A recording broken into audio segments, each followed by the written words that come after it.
We've all been there, right? You pull up a review, you see the star rating, maybe scan a sentence or two, and boom, you've made up your mind. But what if I told you that simple little page is telling a much, much bigger story?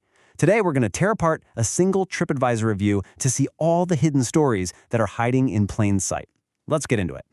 So here it is, a web page you've probably seen 1,000 times, maybe more. You look at it, you think you get it, you move on. But have you ever really looked? I mean, really dug in? That's what we're about to do. Okay, so first things first. Let's start with the most obvious piece of the puzzle, the review itself. This is the user's side of things. The story that someone with the username LandRoverCB is telling us about a nail salon in Houston. You know what makes this review feel so real? It's that balance. It's not just gushing praise, and it's not an angry rant. They tell you the good stuff. It's big, no waiting, good price, but they also point out a very specific minor flaw. It feels honest because, well, that's how real life usually is. And if you look closer, the numbers tell the exact same story. Perfect scores for the vibe, the cleanliness, the interior, but the actual nail service? A 4 out of 5? That little detail, that nuance, is what tells you this isn't just a quick opinion, it's a thoughtful assessment, and that's pure gold. But here's the thing.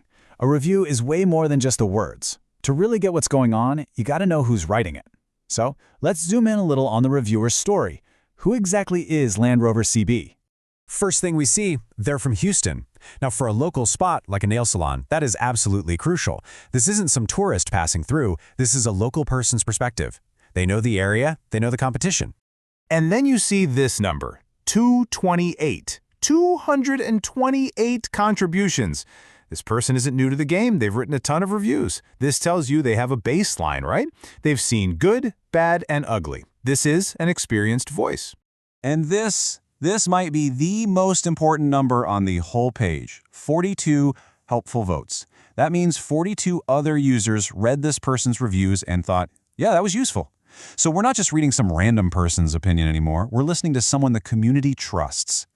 So we've established we have a credible review from a trusted source. Great. But what about the business? Let's flip the script and look at their story, because every single one of these reviews becomes a part of their identity online. And this is where the rubber meets the road. All those reviews, all those stars, they add up to this, a ranking. This salon is number 51 out of almost 500 similar spots in Houston.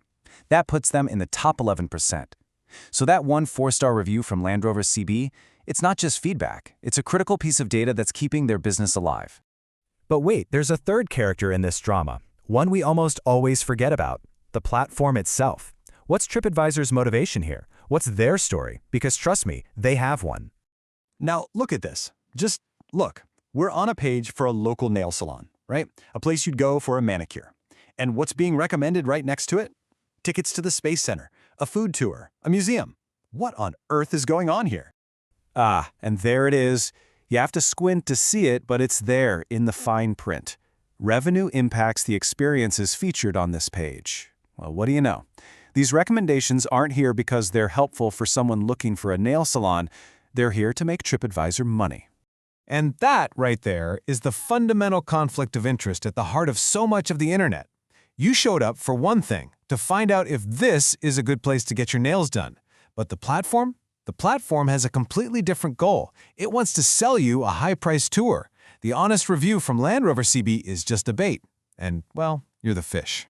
So what do we do? How do we deal with this? Well, now that we know how the game is played, it's time for you to write your own story as a much smarter internet user. Honestly, it's pretty simple. The next time you're on any review page, just take 10 seconds. That's it. Ask yourself these 3 things. First, who's the reviewer? Are they a rookie or a veteran? Second, what else is on the page? What are they trying to sell me that has nothing to do with what I'm looking for? And third, is there any fine print? What does it say about money? These 3 little questions will totally change how you see these pages. That line between an honest review and a clever ad has gotten incredibly blurry. So the next time you go searching, just remember to ask yourself that one simple question. Am I reading what I think I'm reading, or am I just looking at the bait in a much bigger trap?